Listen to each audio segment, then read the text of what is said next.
Bienvenidos entonces a este nuevo contenido de geopolítica. Hoy vamos a hablar de un tema bien amplio, bien macro. Vamos a ver el mundo desde bien arriba, porque nos vamos a preguntar o vamos a tratar de indagar acerca de lo que muchos analistas y geopolitólogos hablan de el fin de Occidente, ¿sí? Estamos enfrentando el fin de Occidente, la decadencia, se confirma la decadencia de el bloque occidental. Generalmente cuando hablamos de más allá de la definición, ¿sí?, de la palabra occidental, que está claro que se remonta mucho más atrás que la configuración del mundo tal cual quedó después de la Segunda Guerra Mundial, cuando, lo digo a grandes rasgos, Estados Unidos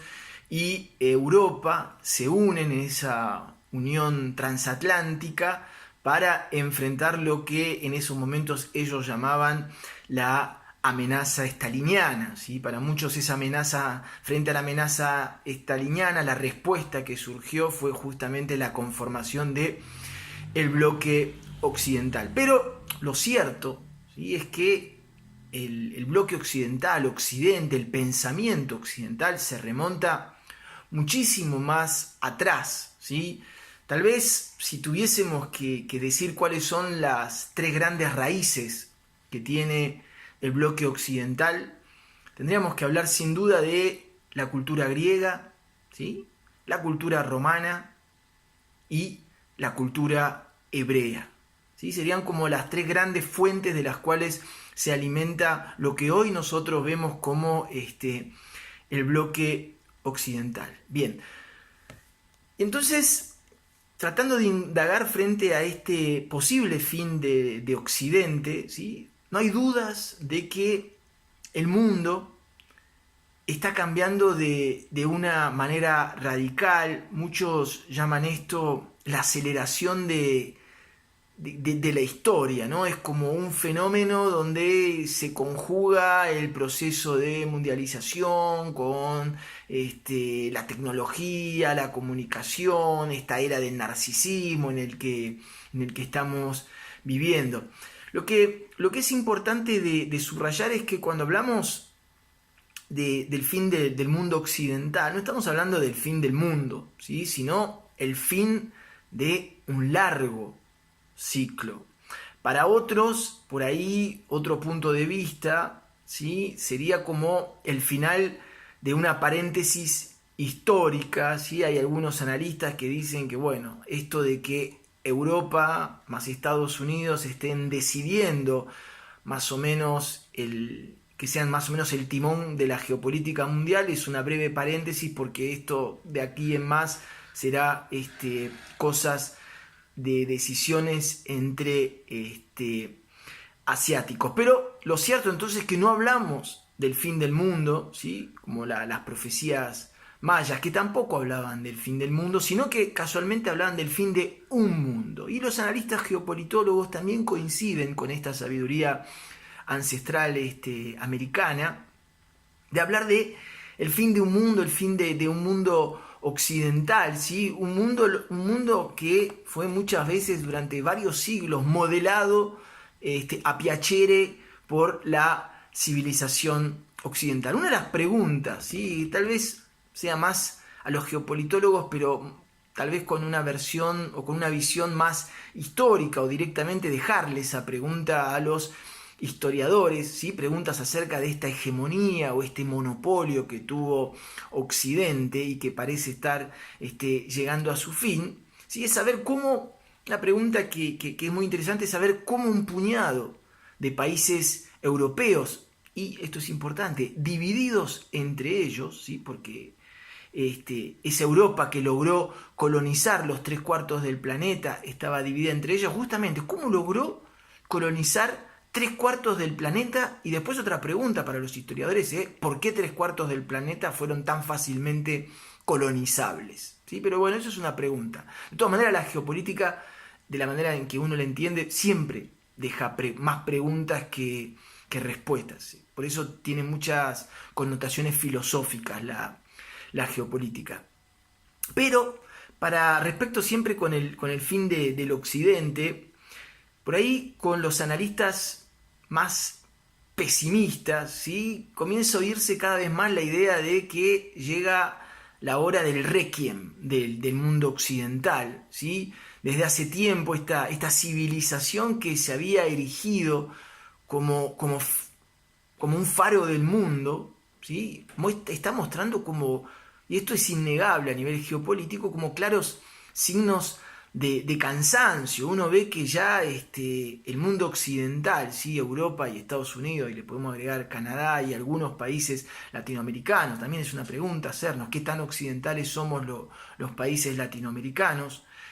Yo pienso que las élites, perdón, que gobiernan los países latinoamericanos, ¿sí? O sea, dejamos de lado por ahí el caso de Bolivia, donde hay un gobierno más de tinte indigenista, son claramente tienen como un gran acento occidental, ¿sí? Somos parte de esta cultura occidental.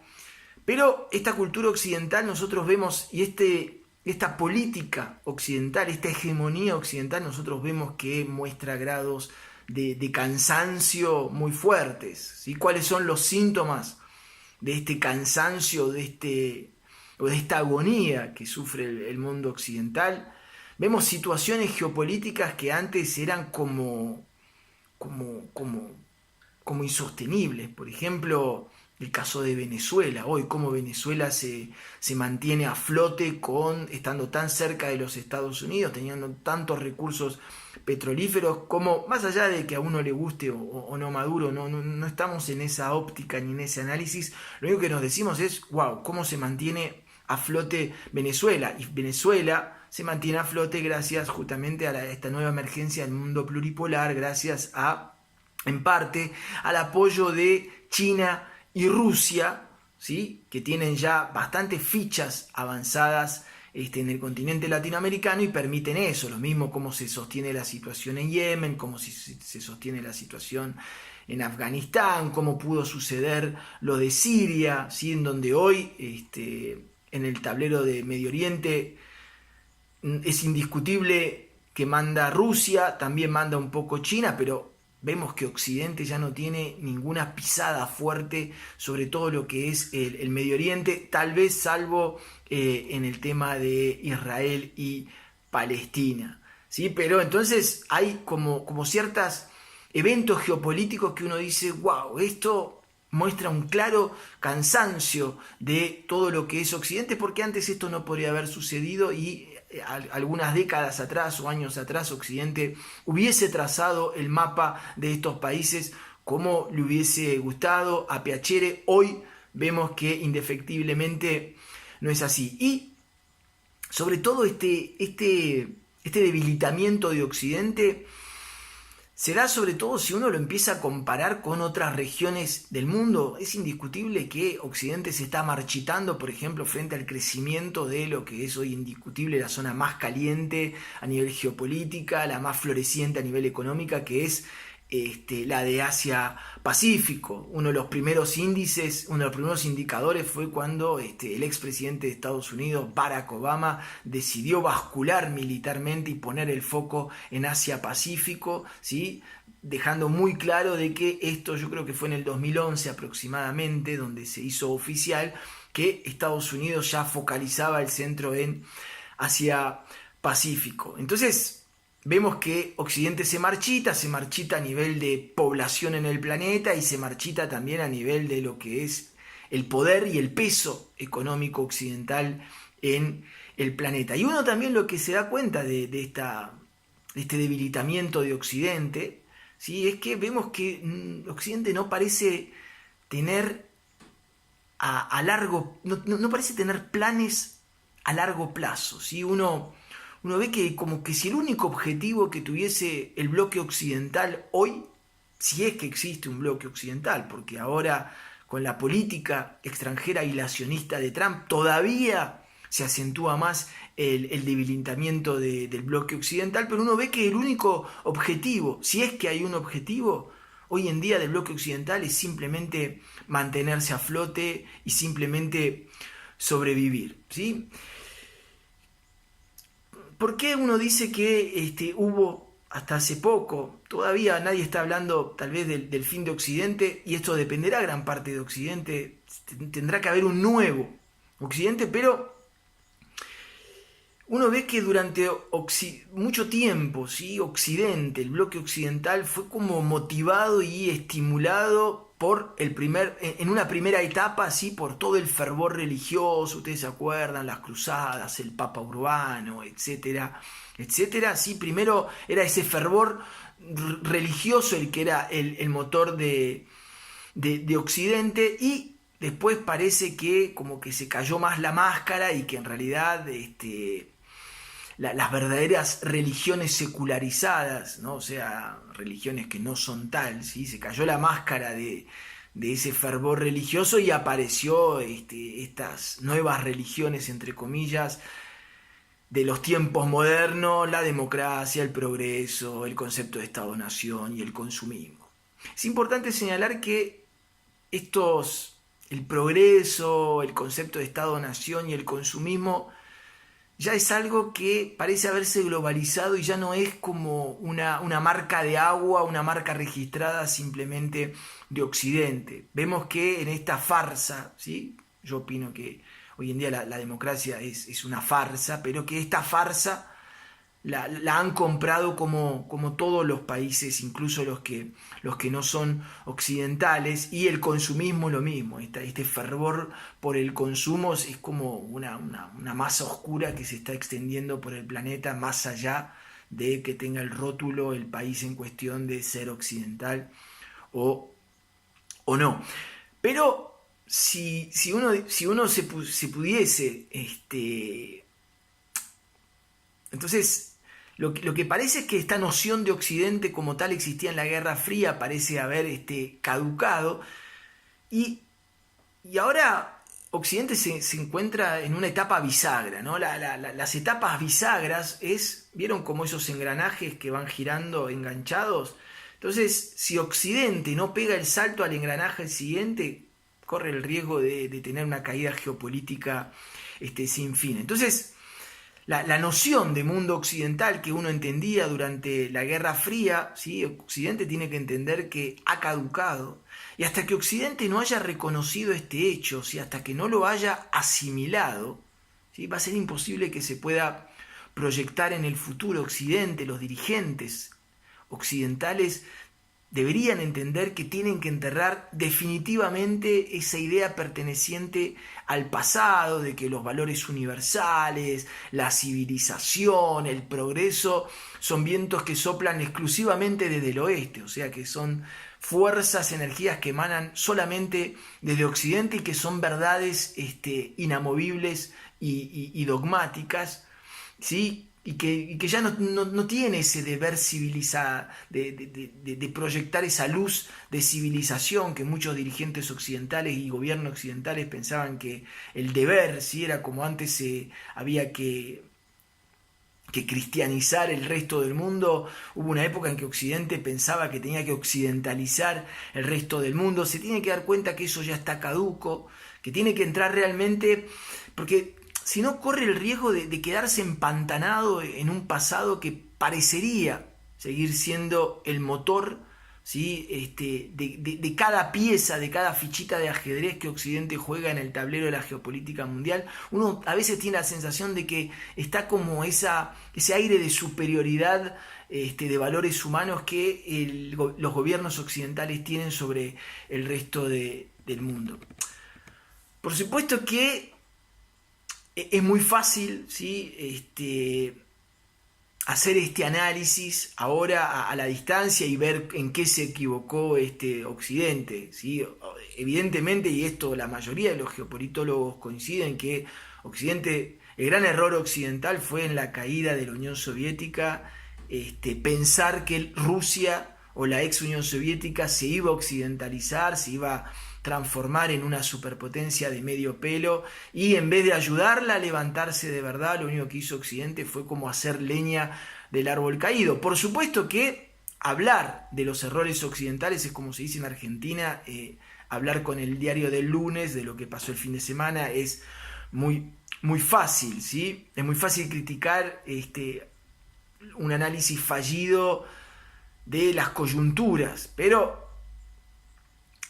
Occidente sin duda pensaba que la caída de la Unión Soviética anunciaba los tiempos en que todos los pueblos del mundo iban a entrar a bailar la música orquestada por una sola hiperpotencia desde el punto de vista de Estados Unidos, o que todos los pueblos del mundo iban a bailar al ritmo de lo que la comunidad internacional, si esto según el punto de vista europeo, se iba a decidir a tocar. Pero sí, uno se da cuenta que después de la caída de la Unión Soviética, Occidente pensaba que de ahora en más el mundo se iba a occidentalizar de manera muy fácil. Hoy podemos constatar que Occidente ya no es el dueño del mundo, ¿sí?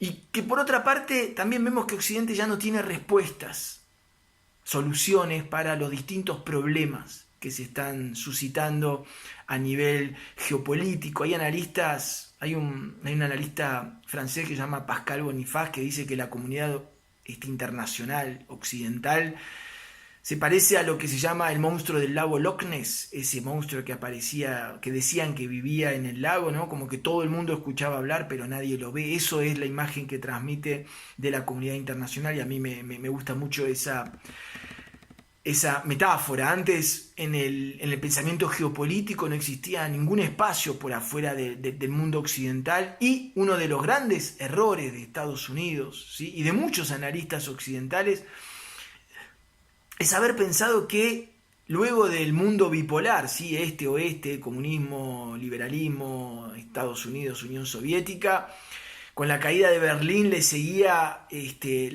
lo que seguía era la aparición de un mundo unipolar, ¿sí? Y los americanos y los europeos, ¿sí?, Occidente en general, no vio venir, parecería que no vio venir ni la globalización ni la emergencia de este mundo pluripolar que se manifiesta de manera incontestable. Un mundo pluripolar. Antes el mundo estaba sostenido en dos ejes principales, el eje soviético y el eje occidental. Hoy nos damos cuenta de que el mundo está sostenido desde varios ejes. Está la región Asia-Pacífico, está Estados Unidos, está el bloque europeo, está Rusia, ¿sí? Es por eso se habla de un mundo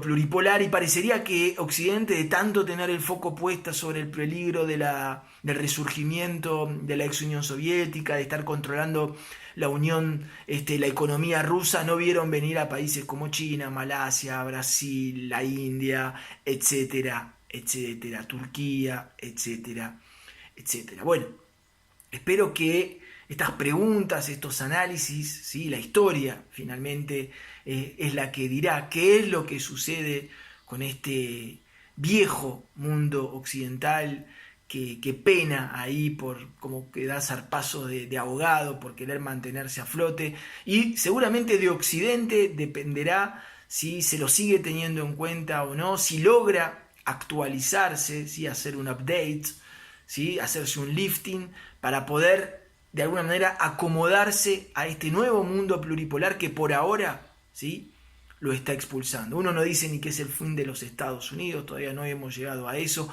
pero sí el fin de esta visión occidental, ¿sí?, una visión democrática, esta visión que uno tenía y que pensábamos antes que que el mundo se iba a occidentalizar. Bien, espero que este pequeño análisis del fin del mundo occidental les haya gustado. Mi nombre es Damián Jakubowicz, siempre les agradezco el interés a la geopolítica internacional global, tratar de ver el mundo como un solo país, eso siempre ayuda a hermanarnos más entre nosotros. Les agradezco muchísimo y les digo hasta el próximo encuentro.